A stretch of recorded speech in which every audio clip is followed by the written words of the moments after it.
If you were deliberately trying to hide a beautiful town, you'd probably design it just like Fort Bragg.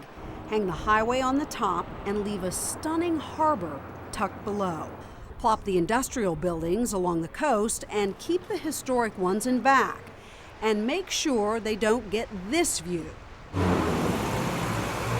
So what is behind the town's split personality?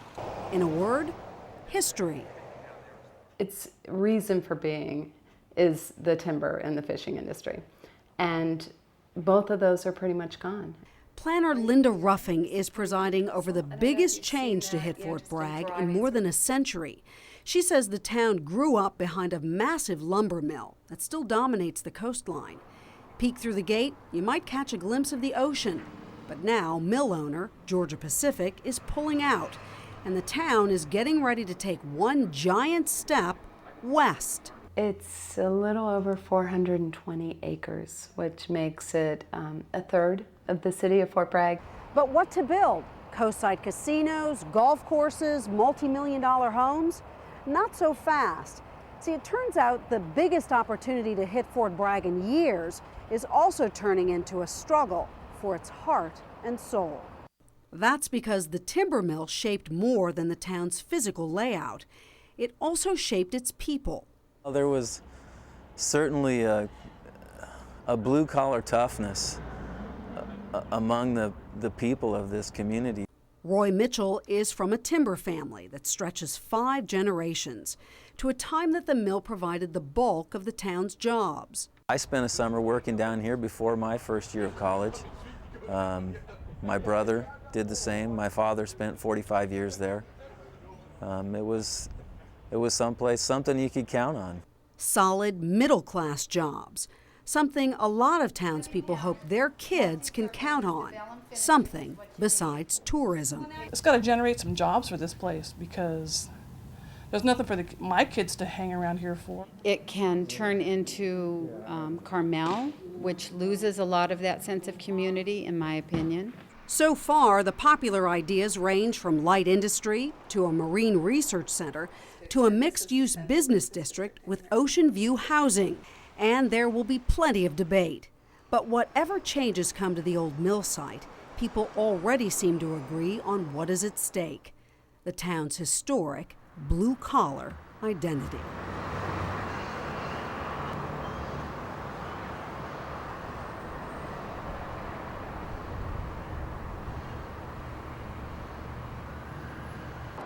Perched on the far corner of California, Crescent City seems a world away from the devastation of New Orleans and the Gulf Coast. But in this sleepy North Coast town, there are always nagging reminders of the unstoppable power sitting offshore. We just got to the top of the stairs and the windows started to bust, and they sounded like shotguns going off. Like many neighbors here, Bob Ames will never forget the day the tsunami crashed into town. Downtown. Residents had no warning when the massive wave rolled in. 20-foot waves stacked cars in piles and flattened homes and buildings over 30 square blocks. 11 people were killed. Unbelievable, said the governor. That was it. It was 4 pages. That was visual edition. Former newspaper publisher Wally Griffin scrambled to photograph the damage from the tsunami. He says it came late at night in 2 waves, which, despite the destruction, gave many people time to scramble to high ground. We got pretty lucky. And after rebuilding, the town vowed never to try their luck again. Sirens connect an early warning system tied into buoys off the coast. Seawalls have been raised, and evacuation routes are posted on street corners. Still, when a tsunami warning sounded earlier this summer after an earthquake in Alaska, roads jammed with cars. Some neighbors in Crescent City claim that was just the beginning. Then it turned into utter chaos. Yeah. Jan Munson and Don Harris live in a senior apartment complex. The fire department came here and started evacuating people, but they pulled the fire alarm, which caused the elevators to stop and the doors to slam shut. And consequently, they had to carry a lot of people downstairs. Had it been a real wave, it would have probably just, been too bad for everybody. It would have got us before we got out of the building. Within an hour, local officials along the coast had called off the alarm after sensors revealed that the tides from the earthquake were minor. But how the North Coast will fare if the real thing hits again is an open question many residents say that they've learned to live with, like the sound of the waves crashing on rocks outside their town.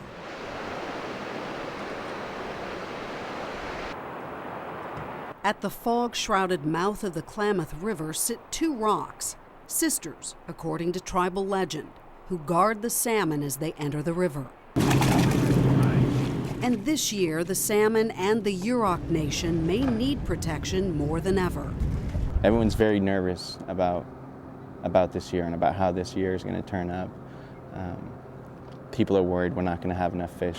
Frankie Joe Meyer says his ancestors have fished from the same banks for centuries, pulling in salmon that's smoked over slow-burning fires and stored away as food for the winter. And this is something that's been going on for time immemorial. But 3 years ago, during a tribal ceremony at the Riverbank Village, that cycle took an ominous turn. This right here is actually the place that we dance. It was our year for the World Renewal Ceremony, the year that we dance for the renewal of the world. And we had almost finished it, and we had started to see some fish dying.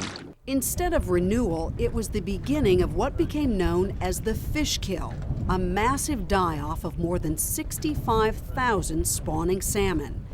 To understand the forces behind it, you have to journey miles up the Klamath into Oregon and semi-arid farm country, which depends on irrigation. We visited the area in 2001 as drought-stricken farmers angrily demanded their water. The rest of the farm's dead dry, and it's not good. So federal regulators finally diverted more from the Klamath. Federal government has promised more water than the Klamath Basin holds. And it was especially devastating to the Yurok tribe, given that it happened right within their boundaries. And when an event of that size happens, it would become lore for the Yurok people to pass from one generation to another. So it was one of a kind. And the devastation may not be over. This year, the progeny of that decimated spawning cycle are scheduled to return to the river. So far, it is the second lowest fish count on record. And it was really hard to see the carnage in 2002. I describe it as a salmon holocaust. Still, profound changes are now happening on the river. Biologists have begun tagging salmon with transmitters, trying to learn how to help them survive. But I am hopeful there are win-win situations, solutions out there. And the anger that had threatened to explode into an all-out water war has given way to a surprising dialogue between farmers and tribal members. One of the things that really surprised me and opened my eyes about the whole issue is that when talking to the farmers about how they feel about the land, it's very, very similar to how we feel about the water. We don't want to kill anyone's lifestyle or anyone's livelihood. At the same time, we don't want our lifestyle, our culture to be destroyed as well.